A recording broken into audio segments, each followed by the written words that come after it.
ಅಂದರೆ ಏನೋ ಪಡ್ಕೊಂಡು ಏನೋ ಸಿದ್ಧಿ ಮಾಡ್ಕೋಬೇಕು ಅನ್ನೋರಿಗೆಲ್ಲ ಇದು ರೂಲ್ಸ್ ಇದೆ. ಜಪಮಣಿನ ಕೌಂಟಿಂಗಲ್ಲಿ ತೊಗೊಂಡು ಉಸಿರಲ್ಲೂ ನಾವು ಜಪ ಮಾಡ್ಕೋಬೋದು.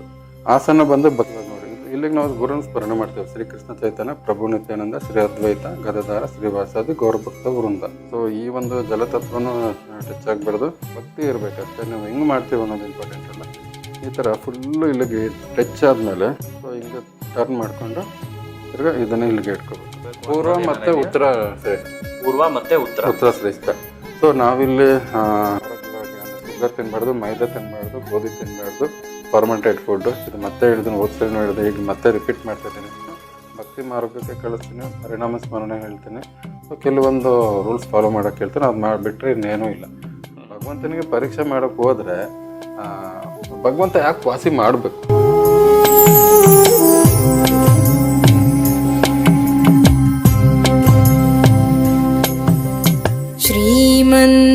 ಸೊ ಇವಾಗ ನಾನ್ ವೆಜ್ಜಲ್ಲಿ ಕೆಮಿಕಲ್ಗೂ ಇರುತ್ತೆ.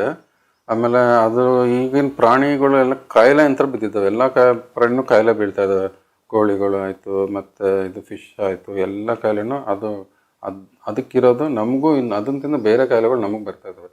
ಕ್ಯಾನ್ಸರ್ ಅಂತ, ಇನ್ನೂ ಹೆಸರು ಇಲ್ಲದೇ ಇರೋವಂಥ ಕಾಯಿಲೆಗಳೆಲ್ಲ ಇದ್ದಾವೆ. ಸೊ ಇವಾಗ ಆಟೋಇಮ್ಯೂನಿ ಡಿಸಾರ್ಡರ್ ಅಂತ ಬರ್ತಾ ಇದೆ.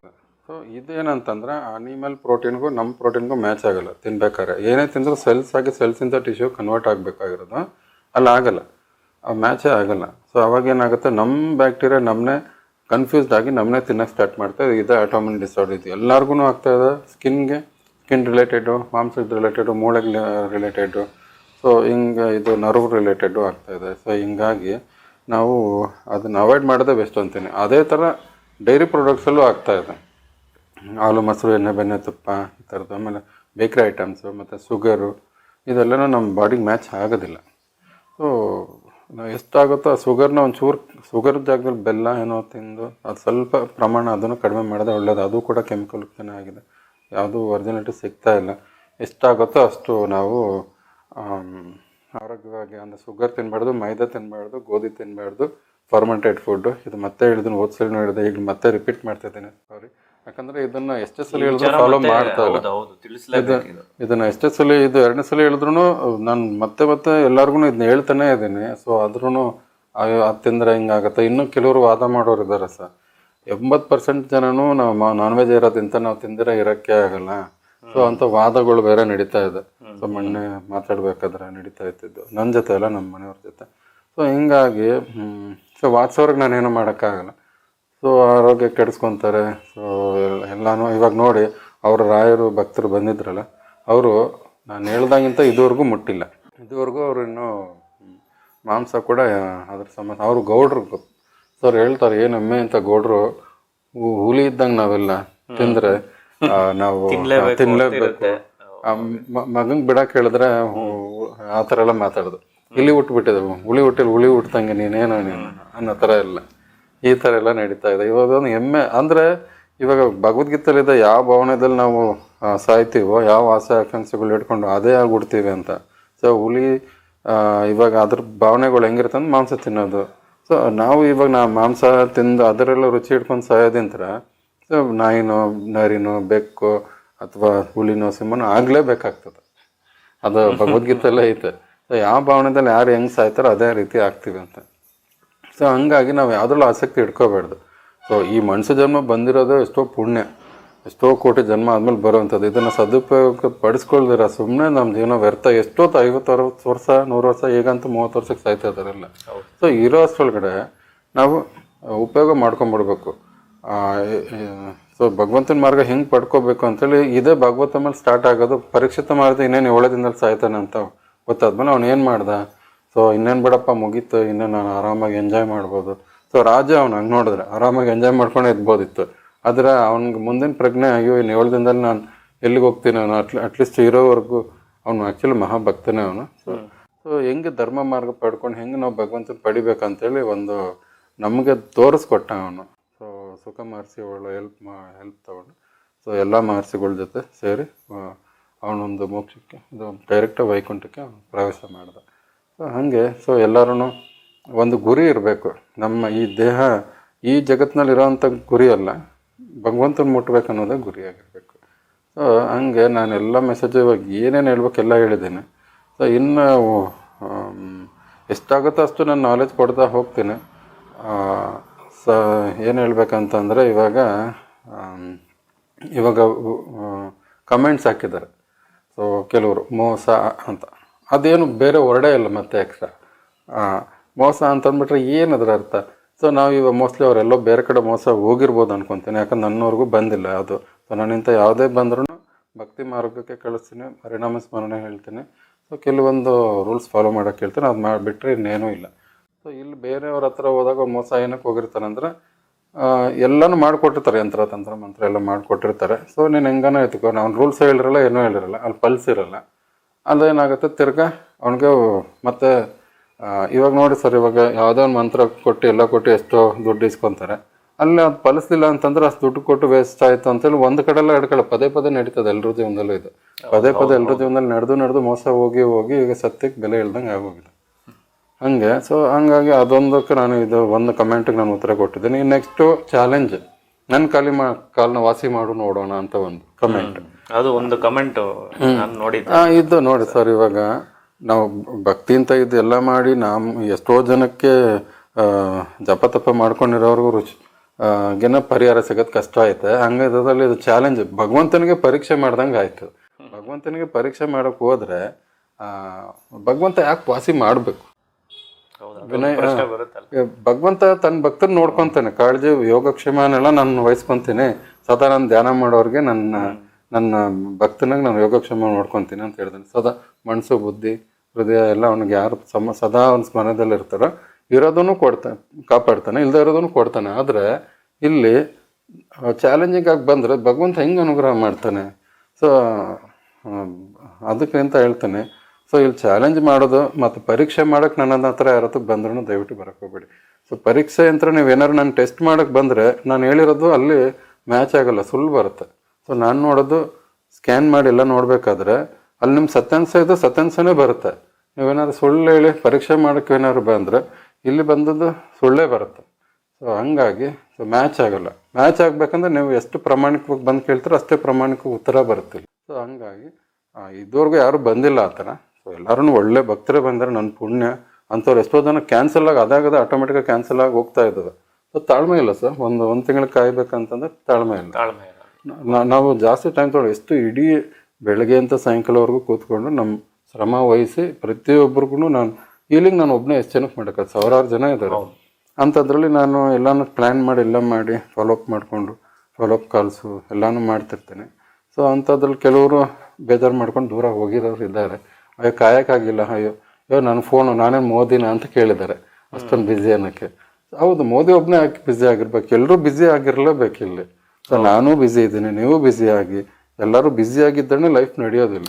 ಸೊ ಮೋದಿಗೆ ಎಷ್ಟು ಕರ್ತವ್ಯ ಇದೆ ಪ್ರತಿಯೊಬ್ಬ ನಾಗರಿಕರಿಗೂ ಇರಬೇಕದು. ಓಕೆನಾ? ಸೊ ಈ ಥರದೆಲ್ಲ ಸಾರಿ ನಾನು ಏನಕ್ಕೆ ಇದನ್ನೆಲ್ಲ ಹೇಳ್ತಾ ಇದ್ದೇನೆ, ಇದು ನಡೀತಾ ಇದೆ ಈ ಥರದೆಲ್ಲ. ಸೊ ಎಲ್ಲರ ಜನಗಳಿಗೂ ತಿಳಿಲಿ ಇದು ವಿಷಯ ಅಂತ ಹೇಳ್ಬಿಟ್ಟು ನಾನು ಹೇಳ್ತಾ ಇದ್ದೆ. ಓಕೆನಾ?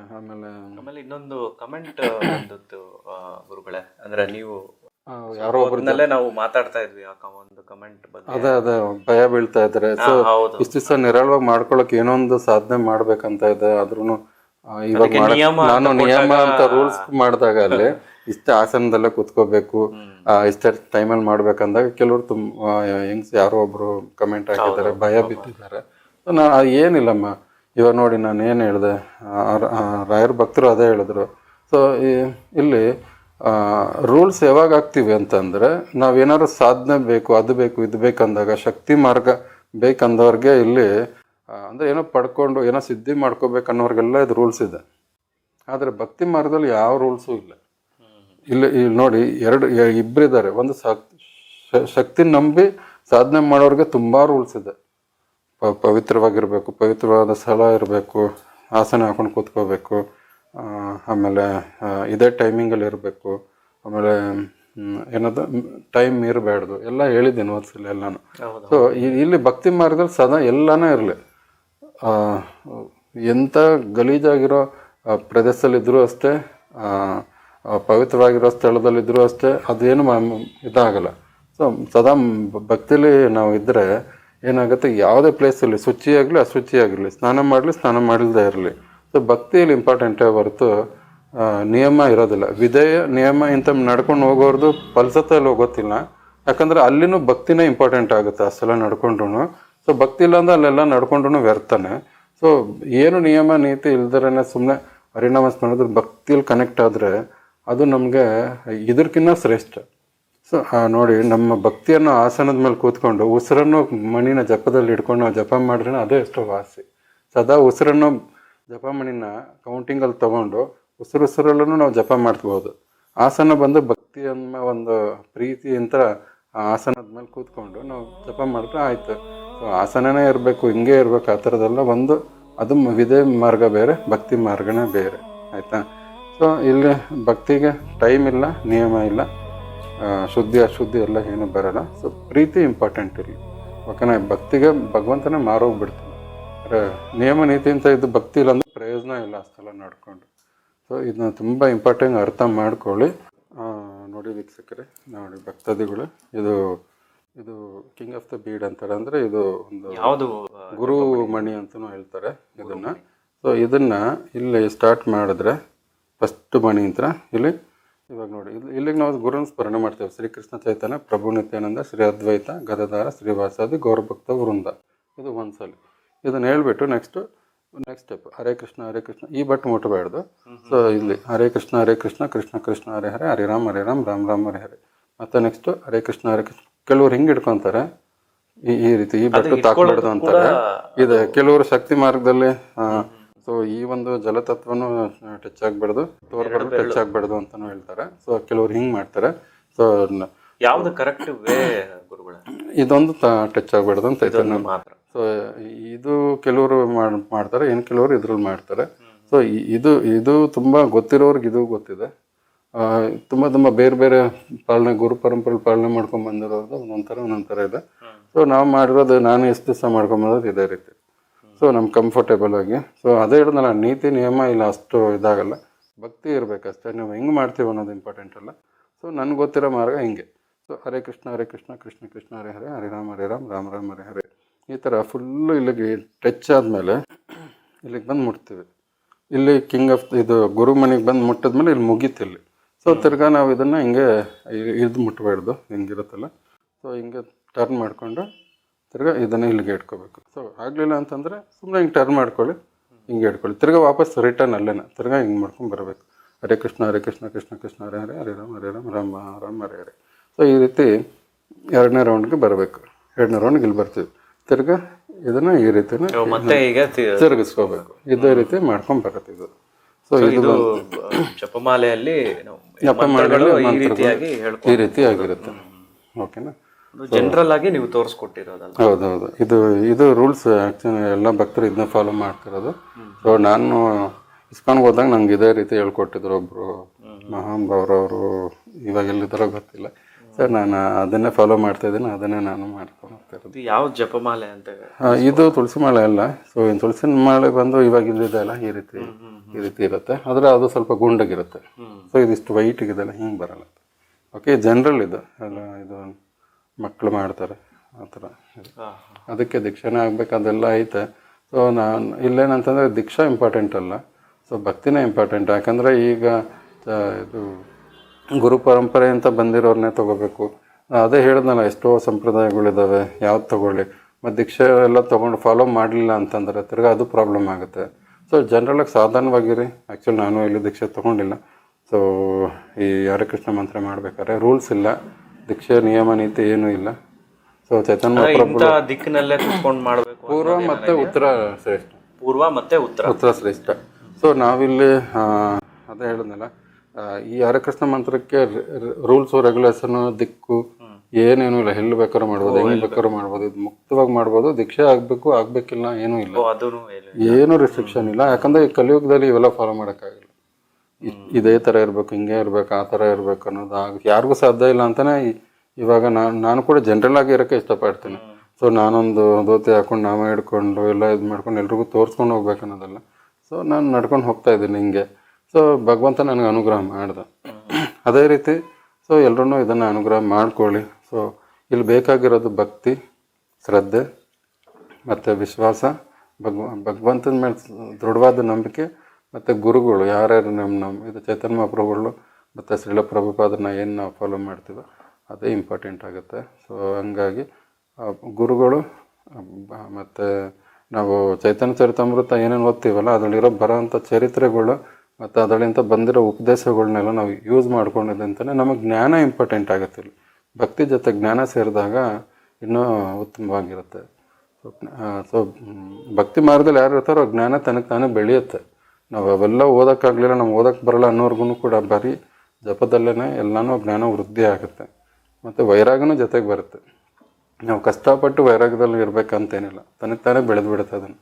ಸೊ ಶ್ರಮ ಇಲ್ಲ, ಇಲ್ಲಿ ಎಲ್ಲ ಆಟೋಮೆಟಿಕ್ಕಾಗಿ ಆಗೋಗುತ್ತೆ. ಗುರುಗಳೇ, ನೀವು ಹೇಳ್ತಾ ಇದ್ರಿ ಅದು ಪೂರ್ವ ದಿಕ್ಕು ಮತ್ತೆ ಉತ್ತರ ದಿಕ್ಕಿನಲ್ಲಿ ಕೂತ್ಕೊಂಡು ಮಂತ್ರ ಪಠಣೆ ಮಾಡಬೇಕು ಅಂದ್ರೆ ಯಾವ ತರ ಎಲ್ಲಿ ಕೂತ್ಕೊಬೇಕು ಮತ್ತೆ ನಮ್ಮ ದಿಕ್ಕು ಯಾವ ಕಡೆಗೆ ನಮ್ಮ ಮುಖ ಮಾಡಿ ನಾವು ಪಠಣೆ ಮಾಡಬೇಕು, ಇನ್ನಷ್ಟು ಒಂದು ಕ್ಲಿಯರ್ ಆಗಿ ಇವಾಗ ನಾವು ಪೂರ್ವ ಅಂತಂದ್ರೆ ಸೂರ್ಯ ಹುಟ್ಟೋದು ಈ ಕಡೆ ಅನ್ಕೊಳ್ಳಿ. ಸೂರ್ಯ ಹುಟ್ಟತಾ ಇದ್ದಾನೆ ಅಂತಂದ್ರೆ ನಾವು ಸೂರ್ಯನ ನೋಡ್ತಾ ಕೂತ್ಕೊಂತೀವಲ್ಲ, ಸೂರ್ಯ ನೋಡೋ ದಿಕ್ಕಲ್ಲಿ ಅಂದ್ರೆ ನಾವು ಇವಾಗ ಪಶ್ಚಿಮಕ್ಕೆ ನಾವು ಬೆನ್ನು ಮಾಡ್ತೀವಿ.